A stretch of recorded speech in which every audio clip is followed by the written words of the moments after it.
Today's video is going to be teaching you as a business owner how to make sure that you're making the most out of your website's conversion and ultimately going through an exercise of conversion rate optimization.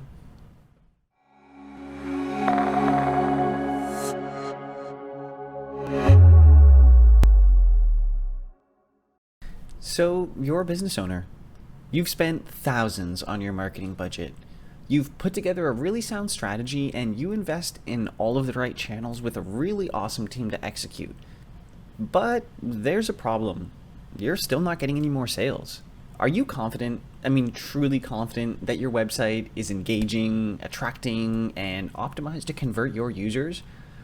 Don't be one of those business owners wasting their budget on a website that's not ready or not optimized to convert when you're sending all of those users and all of that hard-earned money there. Your entire marketing strategy starts and potentially dies on the web pages that you send your users to. 20% of conversions are typically likely to happen within the first 3 seconds. So first impressions are everything for these websites. Don't be one of those people. Avoid the nightmare of wasted money and start thinking about the conversion rate optimization for your website. So, silly question maybe, but have you ever walked through a purchase or conversion path on your own website? Have you ever invited friends or family to go through your website and take a look at how they think and how they go through? Chances are a lot of you are answering surprisingly no. And if you haven't gone through one of these exercises, honestly, how do you really know that things are working the way that you expect them to? That things are working, that all of your buttons work, that there's nothing broken, and potentially there's nothing missing resource-wise that might be contributing to some of your users falling off and not making a purchase or a conversion. So conversion rate optimization is essentially the process of analyzing all of that. It's trying to understand the experience of your website, how well optimized it is, how fine-tuned that purchase workflow is, and ultimately how delighted users can be when they come to your website. Now, naturally, having really poor conversion rate optimization is seen in a lot of websites. Of course, people either have way too long of pages, they don't provide users lots of opportunity to actually convert, like with contact forms, or things are unfortunately just broken.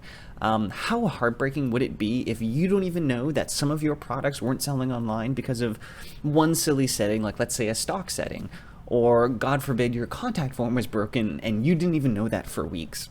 These are some of the detrimental impacts that come to a business owner's website without them even noticing, which is why I think it's so important that we all take some time to walk through the eyes of our users and really get a sense of what they see when they go through your website. So the reason that we're talking about conversion rate optimization today is because it's a really important factor for SEO. Me and my agency, Token Creative Services, actually represent conversion rate optimization in all of the SEO packages that we offer. It's included for free because it's that important. And the reason that I say that is simply this, that it doesn't take a lot to try to walk through for a couple hours and to try to fine-tune little things across your website. There is nothing more heartbreaking than investing thousands of dollars with hard-working, driven business owners, selling them on SEO, making them happy, getting them on the first page of Google, ultimately for no more results to come through that. So conversion rate optimization is almost like a small insurance policy for a website. It's making sure that when you're spending the money that it's going towards the right thing. And conversion rate optimization is ultimately important to try to improve your sales and to try to make your website better. If I as a user go to a website with something in mind and I can't get to that, I get frustrated very easily, or God forbid I actually try to buy something I want to and I can't because there's a website error or potentially a payment gateway is broken. So we're talking about sales and efficiency and ultimately improving everything you do with your marketing. And this is measurable stuff. You can actually get a sense of how well and how long people interact on your website in a before and after kind of sense. So I can physically measure how many clicks people spend, how long people spend on pages, and their bounce rate. And then I'll compare that to a before benchmark and then make a bunch of fixes and then see how that stuff works afterwards. More often than not, you're going to notice that by making fine little tweaks all across your website or potentially giving them multiple steps to convert, that you're going to see almost all of your metrics on your website improve. So I think one of the easiest use cases for conversion rate optimization is potentially just A/B testing. A really good example of how we do A/B testing here at Token is potentially with different call to actions. So with some of our clients, we'll actually put different buttons that say different things across the website. And we'll make different versions of the same page and say split traffic to a page about 50-50. And what we're trying to test there is with different content or with different words or phrases or, potentially different content altogether, how well performing is that new content? So it's very empirical, right? And sometimes there's no easy answer. Sometimes it's a matter of making the changes that you think are the best and then proving those theories through data and practice. Another awesome example of how we use that stuff here is we use Google Optimize for our A/B tests. And as of now, we're actually testing how effective it is to put pricing packages on our website. So as you can imagine, we as an agency have a lot of different services, and we're not always sure if putting our pricing on our website is actually a good thing. It's kind of funny because we, as the owners and leadership team here at Token, have gone back and forth in arguments for almost 2 or 3 years about whether this is a good idea. And, we can continue to argue and yell at each other all day about what we think is best. But at the end of the day, there is an element of this that we can prove empirically that by, having a version of our page, let's say our SEO page, without any pricing and then one with it, we can split our traffic to those 2 pages and prove through data what is the better path for us. And the same could be said for you. You might be able to A/B test or conversion rate optimization test different products on a page, different headers altogether, different images. It can be a lot of different things, but at its core, I think what's important for conversion rate optimization is simply making sure that you have a very easy and quick path for your users to follow. Now, this wouldn't be a proper SEO video without giving you as many tips for conversion rate optimization as we could possibly give you. So my first tip is to develop a funnel. And when I say funnel, I mean a sales funnel. And think about this quite literally, top down. The conversions at the top of the funnel are going to be a little less frequent, but the types of channels that you're going to use are going to be more broad reaching. So as you start to think about how you're converting your traffic, think of it in the sense of a funnel. At the very top of the funnel, you've probably got things like PPC advertising, maybe a little bit lower SEO because there's a little bit more intent in there. And then maybe even further down, we're talking about, SMS or email marketing. So you want to try to optimize your website and all of your different marketing around that funnel. So think, what am I optimizing for? What stage in the buying journey are people? And then try to create an experience that represents that. My second tip here is to try to provide multiple opportunities for conversions on a page, especially if you have long-form content. A good example is that we work with a windows and doors company called Wintech here in southwestern Ontario. Wintech is a really awesome company, and for their pages, we found that we could convert more users by having a contact form for a free consultation in the header, the footer, and in a small interstitial part right in the middle as well. And we noticed that by doing that, if users had an intent to convert at the very beginning, there was a conversion form at the top that they could immediately fill out. If they didn't know anything about Wintech and wanted to read through that content first, then we had a contact form at the bottom after they had reaffirmed and understand why Wintech was so awesome. And then, of course, again, right in the middle, we found that was especially helpful because if people were halfway through reading content, they might have questions or, they might have read something where they're like, oh yeah, I want to work with these guys.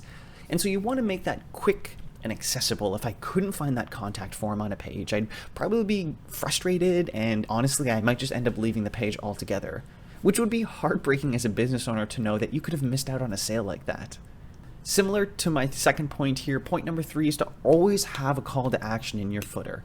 Don't leave those footers blank. Make sure that you're bringing your people through a journey. Take them through the content of a page, and then at the bottom of the page, give them a call to do them what you want them to do. That might be to fill out a contact form, that might be to actually buy a product, or maybe it's just, subscribe to the newsletter. It doesn't really matter what you want them to do, you just want to make that easy. Next tip is that you want to provide your users, if possible, multiple different ways to convert. You have to know that not everybody is comfortable with the same form of communications as somebody else might be. So in another simplistic example for Token, when we ask somebody to reach out, we're typically offering a free SEO audit or a free consultation or something like that, but we're not making them always fill out a contact form. Ali fully realized that a lot of business owners out there prefer the phone still. So in our contact forms, we'll actually give users a couple different options. We'll say, here's a number to call us, here's a contact form, or you can email us. It doesn't really matter to us at the end of the day how users get a hold of us, but by giving those users options, I'm making sure that in case somebody has a preference or if one of those paths just isn't accessible for them, like let's say if my contact form was broken and I didn't even know it, I'm still giving users that phone number that they can reach out to, so I still might be able to save a sale in that case.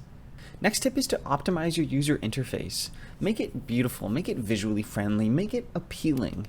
You really got to avoid like those crazy animations and really hard to read text and backgrounds.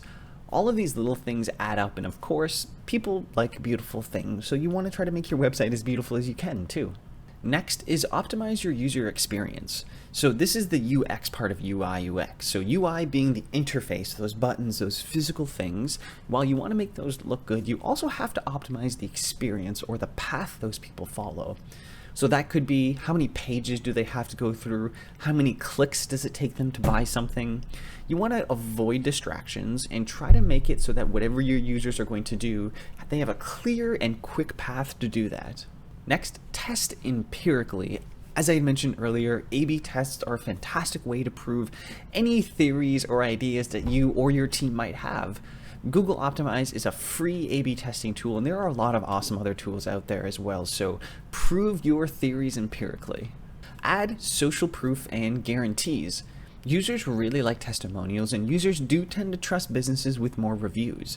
So make sure that whether it's on your website or it's on your local profiles like Google My Business, that you've got those testimonials and you've got those social proof, so users would be inclined to trust you a little bit more. Next tip might sound obvious, just tell your story. Be genuine, be natural, make sure that your content and your branding is consistent, and be genuine. Just tell people who you are, guide them through your story, and if that happens organically, then those people will resonate with you and be more likely to be a shopper of yours for the long term. Next, use clear and compelling headings. When you have a really long page, you want to try to break up sections of content that are either a couple paragraphs or 300 words or characters. So you want to try to make sure that you've got headings interstitially throughout all of your content. And that's going to help users navigate through your pages as well. When I see a clear, distinguished heading, I know what that content's about, and I might go there and read it because that's exactly what I'm looking for, or be able to skip past that because I already know that part. Next up is to try conversion tools. We here at Token use a heat mapping tool called Hotjar, which is fantastic. There are a lot of awesome heat mapping tools out there, but try some of these tools out. They're no harm, no foul to set up, and they can be set up really easily like Google Tag Manager or Google Analytics could be. And using a free tool like this will give you incredibly accurate, insightful data about how far users scroll through your content, where they're clicking, and how they interact with the pages that you're tracking. Where possible, you also want to segment and personalize your pages as well. I know when I get an email, when it says my name, I usually am inclined to trust or read that a little bit more, albeit not always. And the same can go for your pages as well. So make sure that your pages are optimized or segmented for the different types of audiences that you're working for. We're a B2B company, so our content is always trying to speak to other businesses. You want to segment and personalize your pages as well. Just like when you personalize an email to get a higher rate of openings, where you can, and this is possible, you can actually personalize elements of pages if you know enough about the user to know who they are. You'll need awesome tools, potentially like CRMs like HubSpot, but at the very least, you want to know your audience and segment your pages around that. We at Token are a B2B agency, so our content is optimized around targeting business owners, and the way our pages are laid out are for business owners. But if we ever got into like a B2C model where we were selling something to consumers, you know that we would have a special set of segmented pages that have different content that speaks to consumers as opposed to businesses. And my very last and potentially most obvious trick is to track your conversions. It's insane to me how many business owners will live their lives for years with not actually knowing enough and tracking enough data to be able to understand anything that we've talked about here today. Tracking your conversions is ultimately up to what conversion you're trying to track. I think if you're an e-commerce business owner, great, that's super easy, right? Like that's just purchases. And so you can track the number of purchases and your gross sales as your conversion path. But if you're a small offline business, or if things are like a little bit trickier, then you'll want to make sure that you're tracking things a little bit more carefully. So tracking how many contact forms you get, how many new subscribers that you have, or anything like that. You need to know how your users are tracking and how those conversions are going if you want to optimize and have any data to benchmark yourself against. Okay friends, so that is it for our video today. Conversion rate optimization can be a little bit of a fluffy thing. There's a lot that you can do, a lot that you can think about, and it's something that always is ongoing. As brands change, rebrands, change taglines, or just update their pages, everything needs to update accordingly. And I think conversion rate optimization is a great way for business owners to look towards their branding for the sake of consistency as well. Thanks for watching this SEO 101 video. Hope you learned a lot. Hope you're having a lot of fun. We'll see you in the next video.